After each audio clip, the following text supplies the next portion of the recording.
Before I start putting the electronics and the strings on, I want to check all the frets and make sure that they're even. I've already rounded off the edges in a previous episode, so if you missed that, go back and check it out, because, you know, I made this way more comfortable than it was. My goal right now is to make sure that it plays nice. I'm not going to spend as much time on this as I typically do on guitars. I really do think this is going to be more of a showpiece and less of a player's guitar, but I still want to make sure that if I pick it up, it's not buzzing terribly every time I try and play it. So I'm going to try and get all of these nice and even, and to do that, I'm going to be using a fret rocker and a fret kisser. They're the same shape, and they do similar things. Basically, what this does is I can lay it down on 3 frets, and if it rocks at all, I know that the middle one is up a little too high and I need to shave some of it off.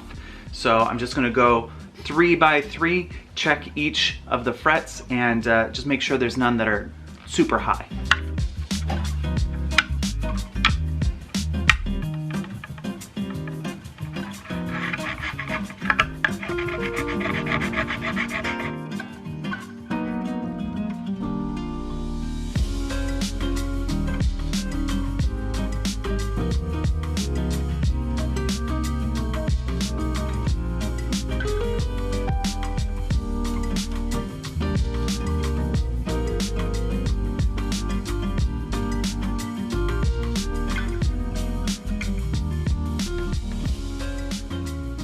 I've leveled all the frets, but now there's frets that have flat spots. So a fret typically is round.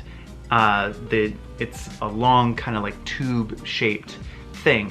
And when you file some of it down, that part gets flat, and that also causes buzzing when you're playing the guitar. So I need to round anything that I filed back over. And for that, I'm going to use a very special file. It's called a fret crowning file.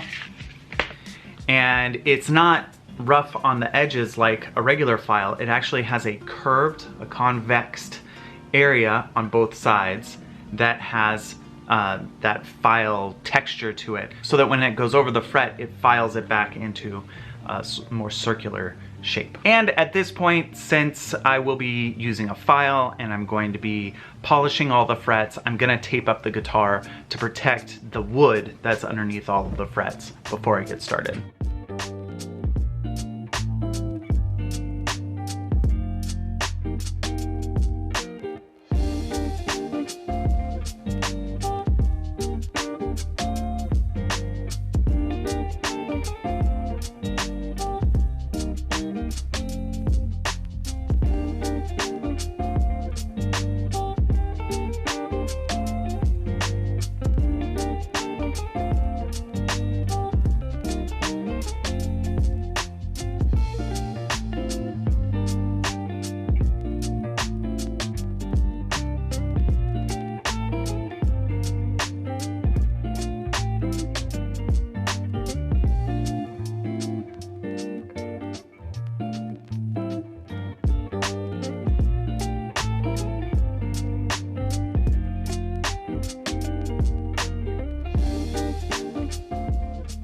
Originally these were kind of rough brass, and now they are shiny, polished frets.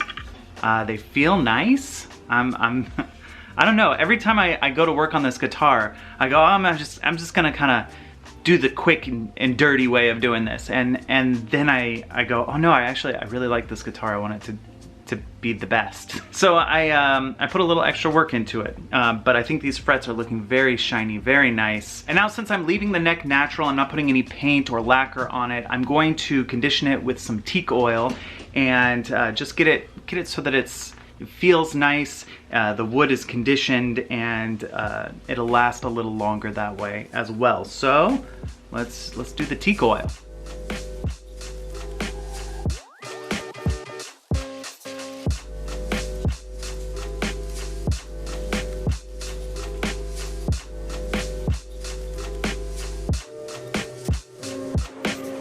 Neck is looking good. Now it's time to get all the hardware and electronics put into this thing, and then we can string it up and play it.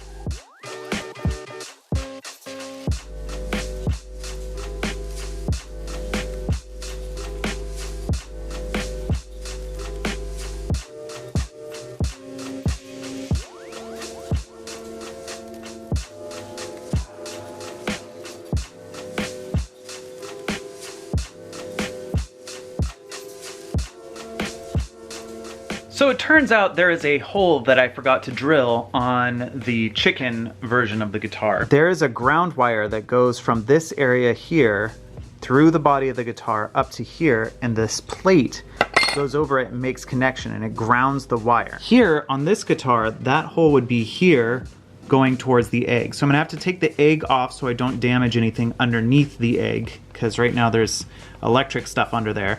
So I gotta take that off and then carefully drill a hole from here to there without ruining the guitar. I don't like finding projects that could ruin the guitar at this stage in the guitar build. And yet here we are. Let's do it.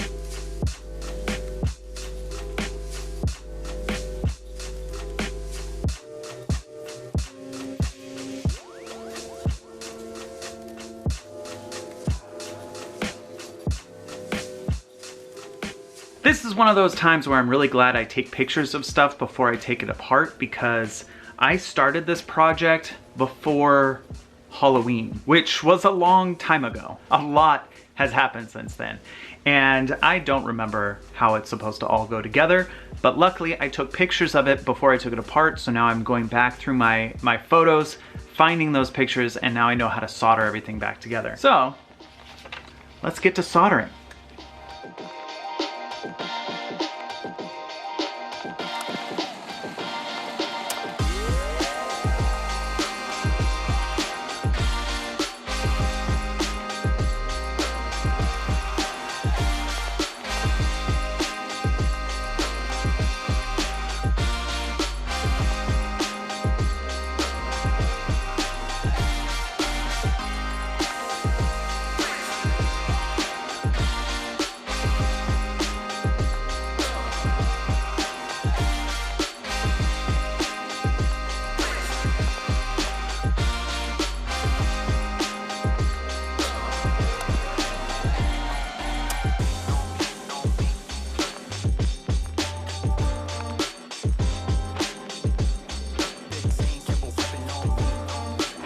This is why we drilled that hole here. This wire here is a ground wire, and it just comes up in here, and it doesn't get soldered or anything. It just presses up against this metal thing, which also brings the electricity up through the strings and creates sort of a Faraday cage.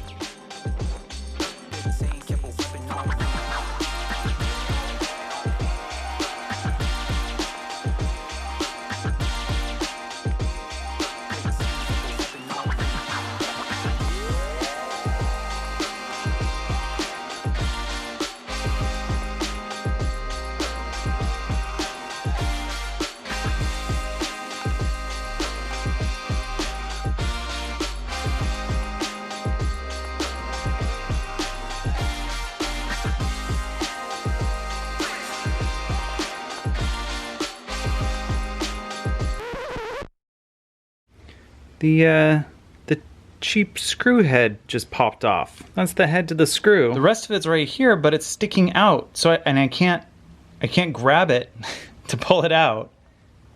This is a problem. The thing I want to do is to twist it and pull it out, but my vice grips aren't holding it tight enough. It's crumbling under them.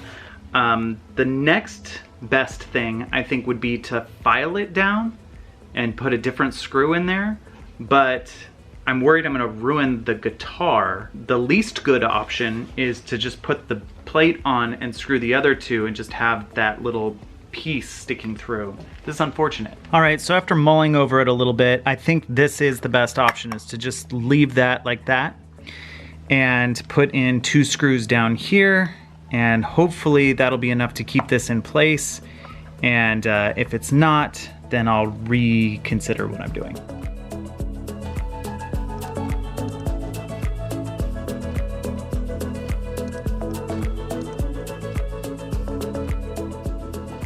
I mean, it's not my favorite solution, kind of sticks out a little bit, but but I think because of the amount of time that I have and the fact that it's just probably gonna hang on a wall like this, no one's ever gonna see the backside unless they work on it, and the only person that would ever work on it would be me. I think I'm gonna leave it like this. If anybody out there has a solution for how to deal with that, because basically the screw's sticking up like a tiny amount and I can't grab it with anything, and I don't want to file it down because if I file it down I might damage the guitar. I sort of rounded it so that it wouldn't be sharp, but I don't know.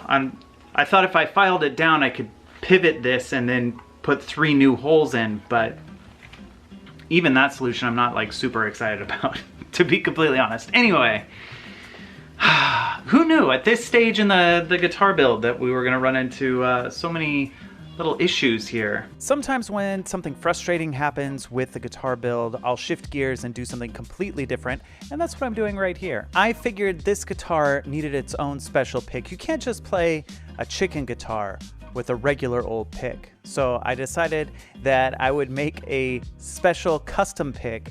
Basically just took a white pick that came with the guitar and used a yellow enamel to make a yoke and made an egg pick. So I'll be including this with the guitar when I give it to Mom, but for right now, I think it's time to string up the guitar.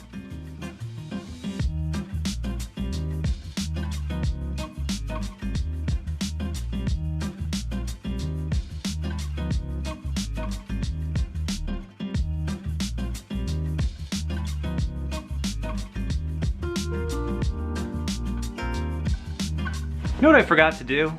Test the electronics. It's already strung up. So while the strings are sort of stretching out, they're not fully tuned yet and they won't hold a tune for a little while, I think we should plug it in, and I think it's only fair to plug it in to the amp that it came with. This is not the chicken guitar sound test, it's the electrical plug-in test.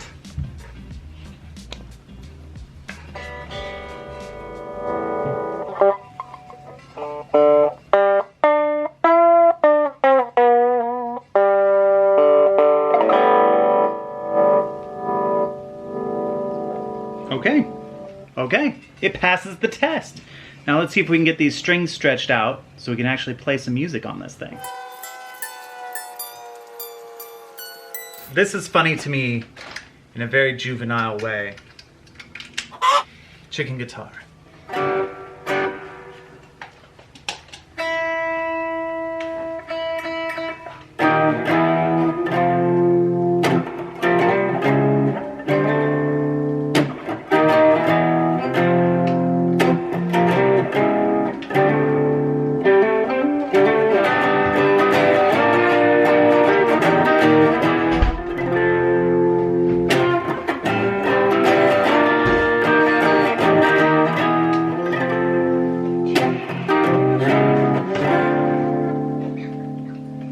Gotta play a little Jimi Hendrix.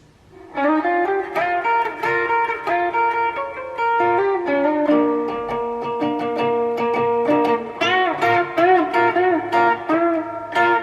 don't know. I don't really know how to play any Cluck Berry. It's pretty challenging to play. I think that somebody that's very good at guitar could actually make this sound pretty awesome. It takes a very light touch. If you overdo it, it kind of chokes it.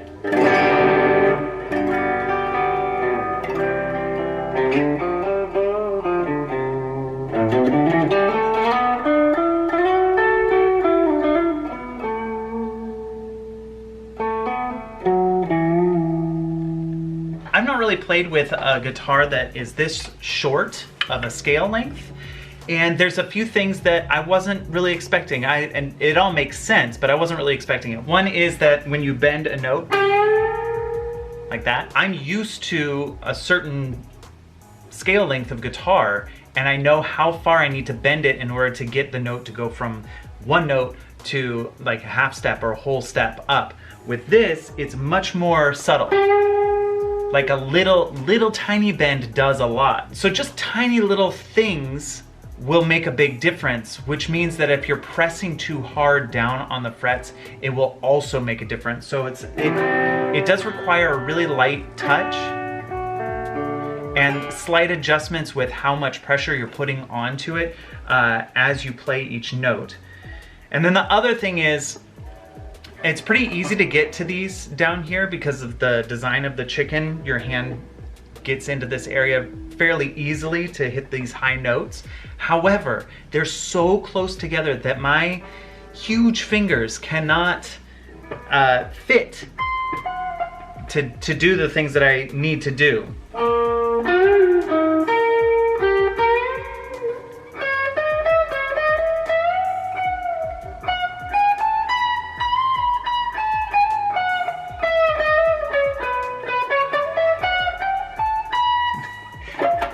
It's almost impossible. I think that it'd be fun to practice and try and get it. It's a fun challenge, but it is almost impossible to do. This is a very fun guitar. I actually didn't have very high hopes for it, and I love it. It's fantastic. It's so ridiculous, so fun. And I can't wait to give it to my mom. Anyway, thank you so much for watching today's episode. If you liked it, make sure to give it a thumbs up. Thumbs up for the chicken guitar. What song would you play on it? What would you do? Tell me in the comment section down below. Next week, I am actually going to be working on a special project that has to do with this. The guitar is done, but it needs a place to live. So I am making a very special guitar case for this, or I'm gonna try to, and I think Parker's gonna help me out. So if you enjoyed our pedal building episode, you're gonna love this. It's really, really fun. So make sure that you tuned in next week and make sure that you're subscribed so you get notified when we post new videos. Thanks again for watching, and I will see you next week.